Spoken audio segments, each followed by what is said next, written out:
Hello, everyone. My name is Dr. Patrick Kearns, and I will be your instructor for Sci 104 General Biology 2.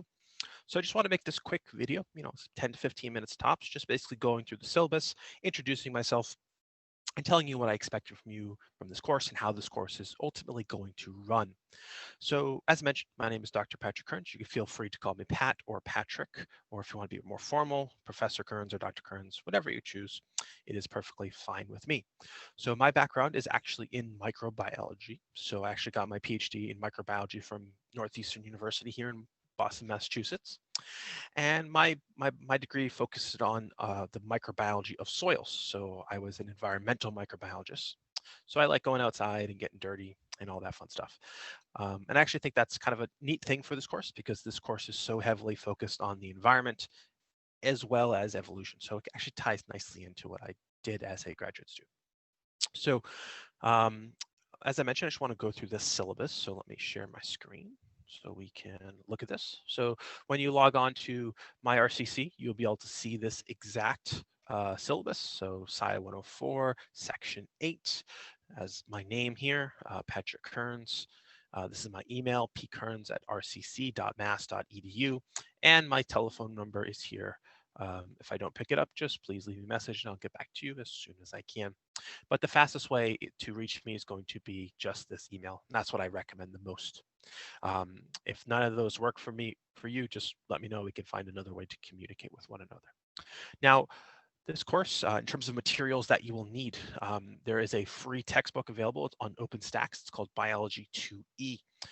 Free for you to digest. And as you go down to the bottom of the course to look at the course schedule, you'll notice that I've sort of put the chapters you should be reading down there for you as well. So it is open source. It's free of charge, so you don't have to pay anything for it as well. In addition to the textbook, we're also going to be taking advantage of a wonderful online laboratory simulation program, also free of charge to you as well, called Labster, and I will make a separate video detailing how to set up your Labster, how to access Labster, and all those things.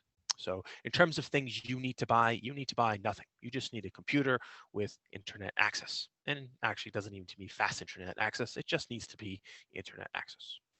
Now, in terms of the way this course is going to work, every Friday, as it says here, I will upload videos of lectures to the course YouTube channel. So if you click on this link, it will pop open and you'll see that we have our playlist for General Biology 2. There's currently no videos in there, but once I finish recording this playlist, I will definitely upload a video there. But this is where you'll go to digest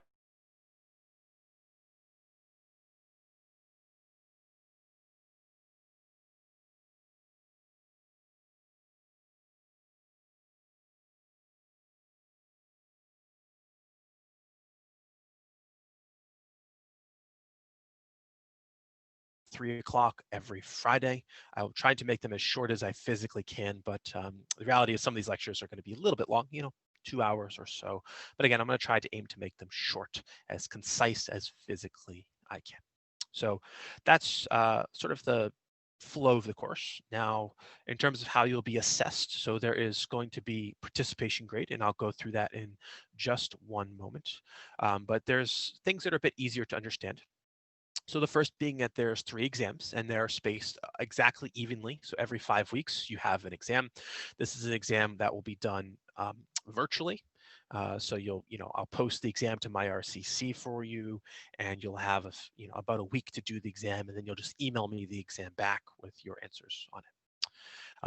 In terms of how this exam works, it will be multiple choice. So it's not you know, not super difficult, but multiple choice exams can be kind of tricky.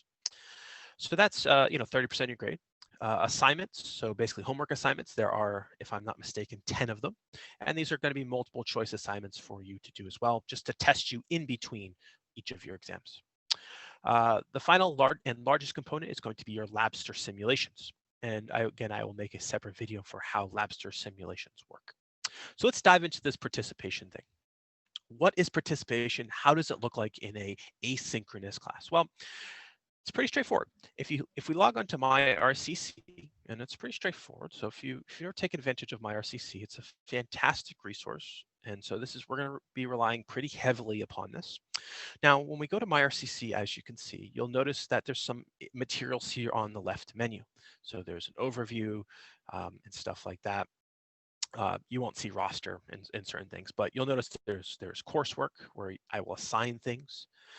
You'll also know there's news and resources. So resources is a handy thing where I'll post weekly assignments. So for instance, you can see your weekly assignment for next week is already up there. And then the thing that's important for your participation grade is this discussion board forum. Now, once you click on this, again, it's going to look a bit different, actually. Let me switch to view it as a student. That'll be much easier to understand. Now, when you come down here, you'll notice that we have weekly questions. Now, you're going to click on these weekly questions, and there is a weekly question for every week that we have class. So you notice that it goes from 13 down to 4, and it's just the way I made things. And we have question 1 and introduce yourself. So the gist of these, you have one every week. So if you say click on this weekly question 1, you'll see that in lieu of participation and attendance, students will be required on a weekly basis to submit a question to my RCC class discussion board to try to answer a question from a classmate. Now, these should be related to the course topics of the week. In particular, they should be related to your textbook. These are questions you should try to draw from your textbook to try to get answer. So as you're reading through your textbook, which again, I highly, highly recommend that you do, you definitely want to keep asking questions, and you can post a question here and try to answer a question from your classmate. And it's pretty straightforward, right? It takes you about 5 minutes, but every week that you do it will get you 4 points towards your final grade. So you get 2 points for asking a question and 2 points for trying to answer a question. The way you answer the question, it doesn't have to be correct, but you just get effort for trying. And so that gives you a decent amount of points. In terms of answering your questions, and everyone tells you when the due date is. So your first weekly question is due the 29th of January. Now that's pretty straightforward, right? I like to think, it's pretty easy. There is one other piece of information here. You want to introduce yourself. So there is a discussion forum introducing yourself. So what interests you for a career, what excites you, or what is unknown to you about biology and science, and then a fun fact about yourself by the second week. So this is going to be due Friday, February 2nd. So participation is pretty straightforward. Just answer questions and ask questions, and that's pretty much it. Exams I've gone over, assignments again I've gone over. Now I do offer some extra credit, but it is extra credit that will net you up to 24 points. So it's not a huge amount of extra credit, but it is possible for you to essentially get 5% or 6% towards your final grade. So I designed extra credit to basically bump you up from a B+ to a say an A- or an A. That's the way I design extra credit. It's not designed to save your grade. Now, you might be asking yourself, how do I get this extra credit? Well, the way you're going to be doing this is diving into a topic that interests you. And so for extra points, you'll generate a 2-page synopsis of a primary research article. And what do I mean by primary research article? Well, we can click on this article that I've linked here, and this will take you to a paper looking at a topic that is very interesting to me, which is looking at microbiology of salt marsh sediments. So what you would do is read this article a few times and then summarize it in 2 pages or less. And once you do that, you turn it in to me, and if it looks good, I'll give you 12 extra credit points. Each one is worth 12 points, and you can submit up to 2 for the total semester. So not a huge amount of work, but again, a way to bump yourself up from a B+ to an A-. All extra credit is due by 5/7/21, so for the very final day of class. No extra credit will be accepted after that date. So if you turn it in at 5/8 at 2:30 in the morning, you're fresh out of luck. So it has to be turned in on time. Now, in terms of labs, again, I will make a separate video to go through those, but there are a number of, just wanted to break down how I grade these. So 50% of your lab grade is just for completion, and the other 50% is the lab quizzes. Now, these are the lab simulations you'll be doing. You'll notice that there are 12 of them. Each one, as you're doing it, has you answer questions. So as you're answering those questions, make sure you are trying your best, because they are a portion of your lab grade, and then just getting to 100% of the simulation in terms of completion. But again, I will make a separate video a separate video looking at how to set up Labster and how to use Labster and all that fun stuff. In terms of late work, I will accept late work 1 week after it is due, and you will incur a penalty of 50%. So if you're going to get a 20 out of 20 on an assignment and you turn it in 5 minutes late, you will now get a 10 out of 20. Doesn't matter how late it is. If it's 1 second late, it is in fact late. So make sure you try to get these in on time because a 50% penalty is pretty steep. And if you turn it in after 1 week late, so if it's 1 week late and 5 minutes late, so 7 days and 5 minutes late, you will receive 0 credit. So this is for unexcused absences. Now, if you have an excused absence, family death, you catch COVID or something like that, work can be turned in late with no penalty, but please do contact me within 10 days after the missed due date, just to let me know. Your best bet with any late work, no matter what course you take, is just keeping the teacher, again, myself, up to date with what your issues are. I don't need to know the whole story, but I do need to know that there's a problem so that I can make the accommodations necessary for you as an individual. So that's my policy on extra credit. On late work. I think it's pretty, straightforward.